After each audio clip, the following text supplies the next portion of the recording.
We're talking about specimens, how as a CNA we can help collect specimens. So when we're looking at specimens, we want to make sure that we know exactly what we're collecting it for, okay?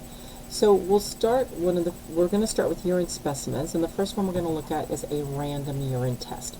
So the random urine specimen is collected for a routine urinalysis. It gives us an idea if they have an infection, if there's blood in the urine, if there's anything unusual happening with that urine. It can be collected anytime during a 24-hour period, and there really isn't any special things that we have to do beforehand. You can go ahead and have the person urinate into a clean bedpan and pour it into your specimen container, or they can urinate into a clean urinal and then pour that into the specimen container. They can urinate if they can follow directions and stuff. You can have them urinate directly into the cup when they go into the bathroom. So generally a urine cup will be just a small cup that is usually sealed. You would open it up, you would give it to them to actually urinate into, or you would open it up, you're going to have your gloves on, and you would pour it from their clean urinal or their clean bedpan into the specimen container, put the lid on it. You're going to want to make sure that you label it. So it has to be labeled with the person's name and their identifying information. So usually their name, their date of birth, where their location is. And then with it, there's going to be a urine slip, a little lab order test as to what they're going to be testing the urine for. And then what we do is we put it in a little biohazard bag. So these biohazard bags right here, they're specimen transport bags, and they have the biohazard symbol on it. You can stick a urine sample in here or a blood tube in there, and then it can be transported down to the lab. But the problem is if you work in a nursing home, so for instance, if we're working in a nursing home that happens to be attached to a hospital, they'll have lab services and somebody can just run it straight over to the lab. But most nursing homes are standalone nursing homes, and so they're not going to have a lab, in the nursing home itself. So we're going to need to deal with that urine specimen until it can be picked up by the lab. So usually there will be a specimen refrigerator at the facility. And you want to make sure this never goes into the refrigerator where food is kept, but they will have a separate refrigerator specifically for specimens that you can put this urine cup in the biohazard bag into the specimen fridge. You let the nurse know that you were able to collect the specimen, and then they'll contact the lab and let the lab know that that they're ready for a pickup. Now, one of the reasons I say we kind of want to know what our test is being run for is because there are some specimens that they actually like to run tests on warm specimens or fresh specimens, not ones that have been sitting in a refrigerator for a while. So we always want to make sure I would get the specimen, I labeled it with their name, their date of birth, their location. I would put it in the biohazard bag. I would let the nurse know that I was able to collect that specimen, and then see if she wants me to put it in the refrigerator. He or she wants me to put it in the refrigerator. Now, a clean catch specimen is a little different, and this is a more common one to get.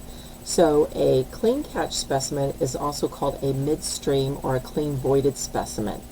And what we do with this one, so a random specimen, you don't have to clean them first. You use a clean container. You have them urinate right into it. But with a clean catch specimen, they're going to have a sterile cup, and actually have a sterile specimen cup. And what we do is we clean the person like we would with pericare from front to back. We clean off the area, and usually there will be like some wipes that you can use to clean them. And then you have them urinate. They start urinating into the toilet, and then they can stop the stream. You put the cup in place, and then you have them urinate, and we collect it with the cup. So what happens is the first little bit of urine that comes out, so your urine is a sterile system, except right here at the opening of the meatus where the urine comes out, just that first 1 or 2 millimeters of the urethra right there is not really considered sterile because it's really close to the vagina, the rectum. It could have bacteria on it. So that first urine that comes out will kind of push that bacteria out, and now when you get that specimen of the rest of the urine coming out that it's urine that's really truly from the urinary system. So we clean the perineal area. The person starts to void into the toilet. We have them stop their stream of urine. We get the sterile specimen container position, and then they continue to pee in the toilet, or pee, and then we'll collect it hopefully with our cup. Then, of course, you're going to want to wipe off the outside of the cup if anything got on it. And you can see here the person is wearing gloves. And then we would label it. So we put a label on it with their name and their date of birth, and they're identifying where their room location is. They're identifying information. Put it in that biohazard bag, and then again let the nurse know that we were able to collect it and see if it should go in the specimen fridge until it can go for the urine test. Now, sometimes urine specimens can be hard to get with our elderly population if they have issues with incontinence. And so sometimes what happens is if they need a sterile specimen and we're not able to collect one because we can't get them to follow directions, or they don't know when they're going to the bathroom and they're, incontinent in their briefs and stuff, the nurse may have to put a urinary tube in. So when we talked about urinary tubes, we talked about how a urinary tube can be left in the bladder as an indwelling catheter to keep draining urine out, or we could do what's called a straight catheter, where they just put the catheter in, they can get a specimen, urine specimen, and then they can pull the catheter right out. So this would be done by the RN or LVN. It's a sterile procedure, and they would put a small catheter in through the urethra into the bladder, let the other end of it drain into the collection chamber, get the specimen, and then they would take the catheter out. Now, a 24-hour urine specimen is all urine voided in a 24-hour period is collected, and it's usually done, there's certain tests that can be run off of it, but it's usually a test of adrenal function is one of the big tests that they will run off of this. They can also do a test where they can tell like what type of acids and stuff are in the urine. So if a person gets kidney stones all the time and they're passing kidney stones, there's some tests that they can do off of this that will help them determine what type of stones, what's forming the stones. So sometimes they can treat it better. So for a 24-hour period, we collect all urine. The urine is chilled on ice or refrigerated during that time. So you can either get a bucket of ice that'll stay in the person's bathroom, and then the container sits on that, or the container can stay in the specimen fridge, and you would go get it, put the urine, that next sample of urine in it, and then put it back in the fridge. There's usually a preservative in the container for some of the tests. The person voids, so we actually start this on an empty bladder. So if you had to get a urine specimen, I would take my patient to the bathroom, I'd have them go to the bathroom, and that one I'm going to throw out. So now my 24-hour clock starts on an empty bladder. So let's say it's 1 o'clock in the afternoon, I take them to the bathroom, empty their bladder, that one's thrown out, and now 1 o'clock, now from now on, everything that they urinate is going to go into that container.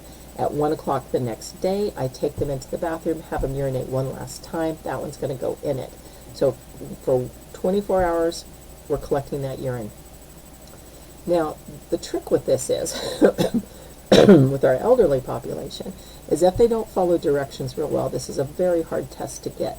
And if they cannot, and again, if they're incontinent, this is a really hard test to get, because if even one episode of urine was missed, because they went in the toilet, they didn't collect it, or they were incontinent one time, and then we start all over, our 24-hour starts all over again.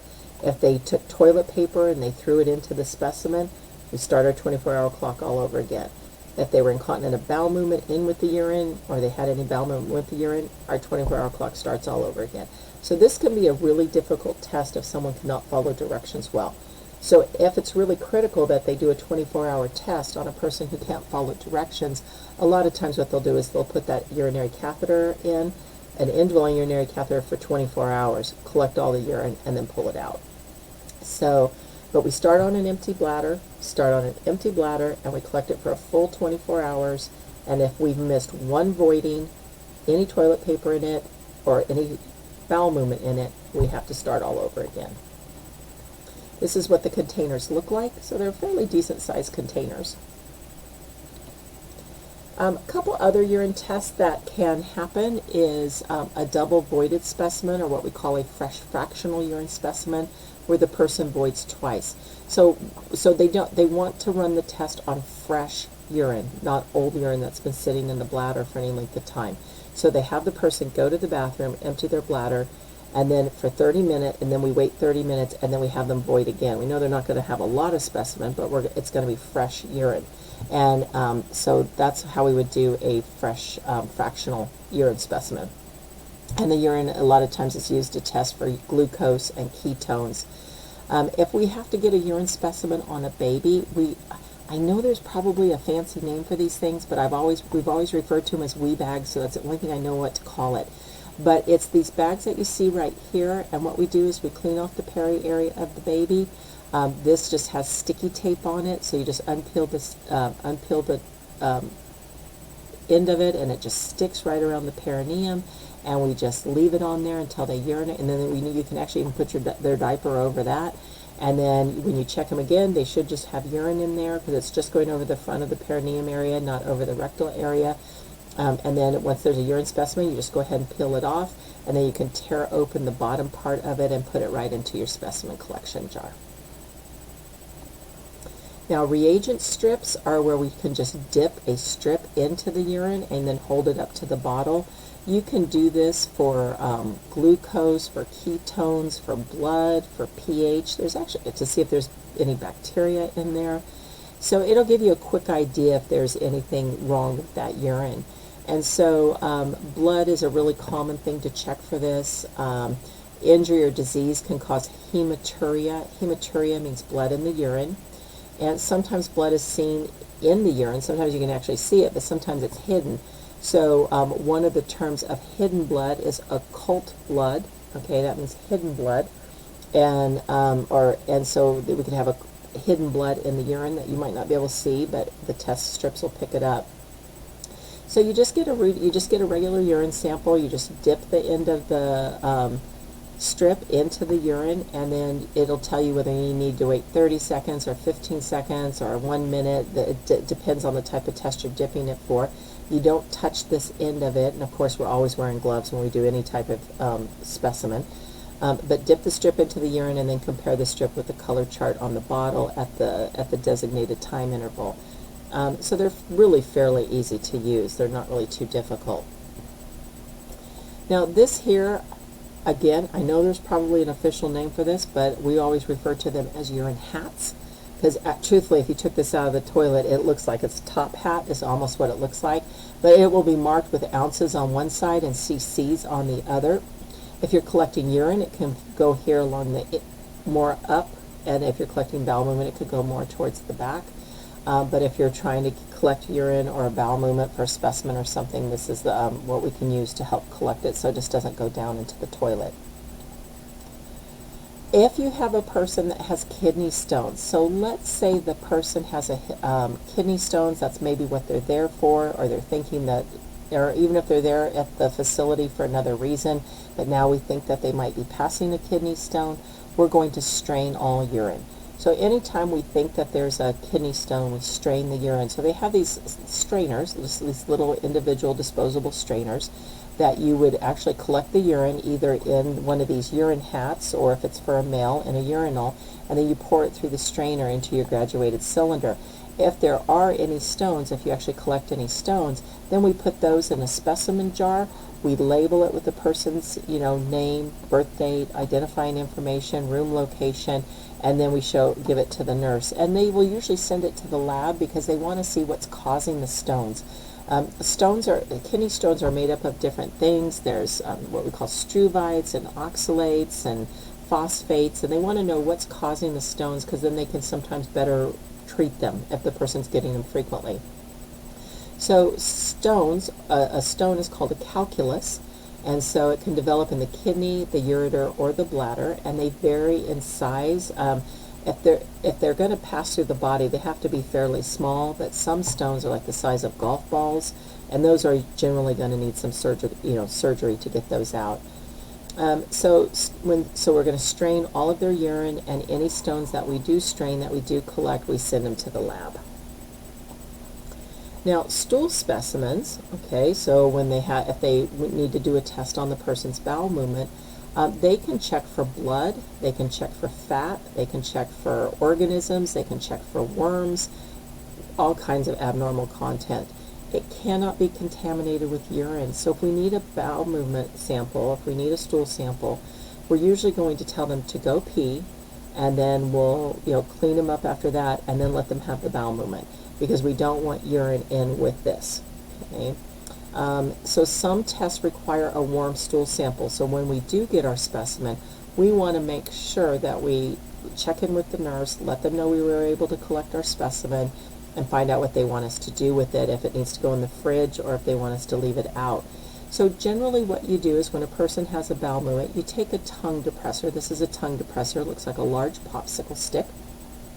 And you take a couple tablespoons out of each area. So you take a couple tablespoons, you take like a tablespoon out of this area, and when I say a tablespoon, you just kind of scoop up, a fairly decent sized section from one area, and you want to get it from a couple different areas. If you see anything that looks off, you see a lot of extra blood or mucus or something doesn't look right, that's definitely one of the areas you want to grab some from. You don't have to put the whole bowel movement into the cup, just a couple tablespoons is all you need. And usually the specimen containers for bowel movements, they kind of look the same as the denture cups did, and we're going to have it labeled with their name and their room number and their date of birth, and we're going to put it in the biohazard bag, and then we'll check in with the nurse, let them know we got a stool specimen, and find out if they want it to go in the fridge, because as I mentioned, some of them have to be done off of a warm specimen.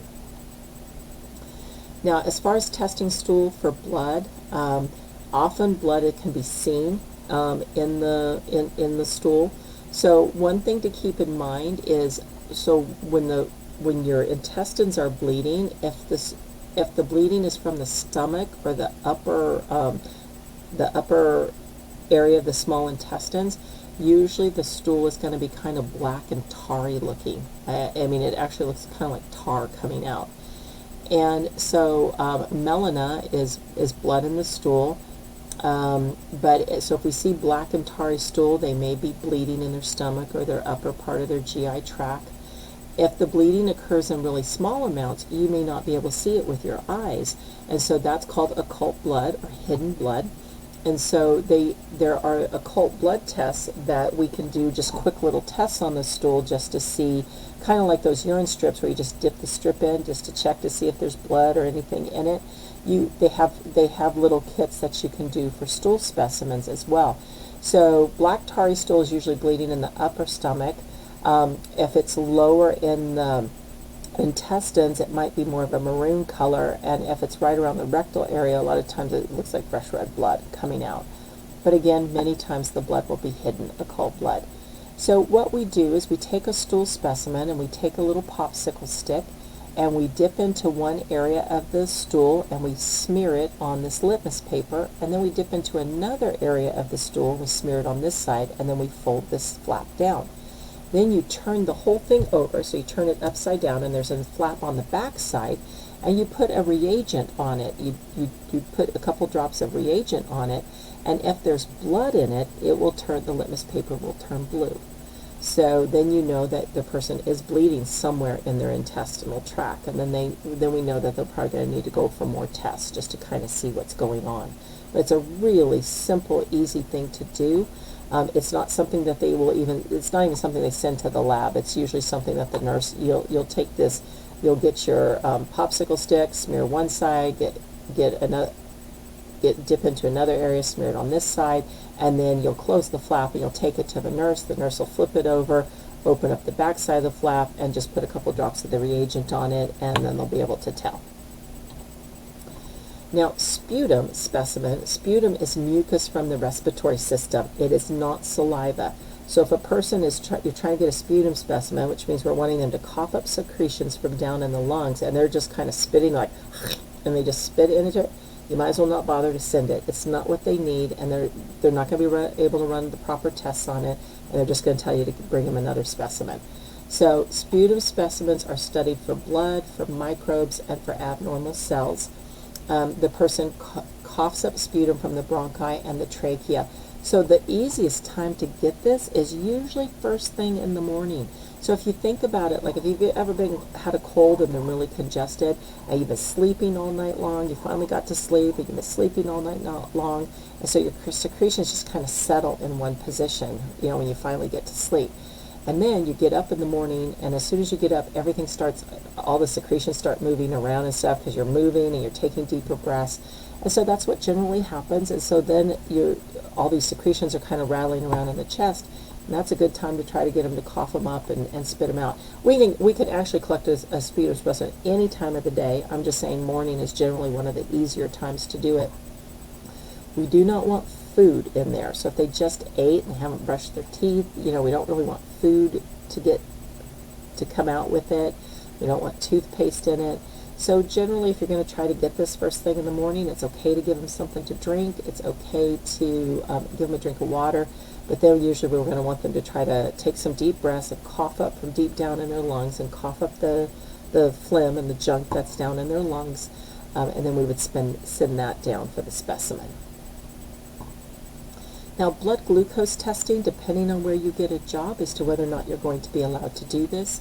In the nursing homes, you are not allowed to do blood glucose testing. In a hospital, you are. So in a hospital, if the RN is willing to oversee you and is willing to accept your results, the RN can delegate blood glucose testing to you, so long as you've been trained on how to use the blood glucose monitoring and you've shown competency on it. In a nursing home, you will not be allowed to use this, and I'm not allowed to teach it to you in this class. So it's something that if you work in a hospital, this is something that you might learn how to do. It's not difficult, but it's just one of the things that I always tell my students is, and especially I know a lot of you are planning on going on for RN down the road, we give insulin to blood glucose values. So you stick the person's finger, it's just a little capillary puncture. You stick the finger, you get the drop of blood, you put it on the end of the reagent strip, and you put it into the strip, and it's going to give you the reading. It's really quite simple. But based off of that reading, the nurse is going to determine how much insulin to give the person based off of that reading. And so to me, as a nurse, when I give a medication based off of a value, I want to collect that value myself. I mean, it's my license I'm signing to that medication. And if you happen to report the wrong person to me, or you did something wrong with it, that can be really, really dangerous. So for me, as an RN, when I give a blood pressure medication, I check the patient's blood pressure. When I give insulin, I check the person's blood glucose. But at a hospital, it can be delegated to you, and so you will learn if you get hired at a hospital on how to use these. And that is the end of our specimen.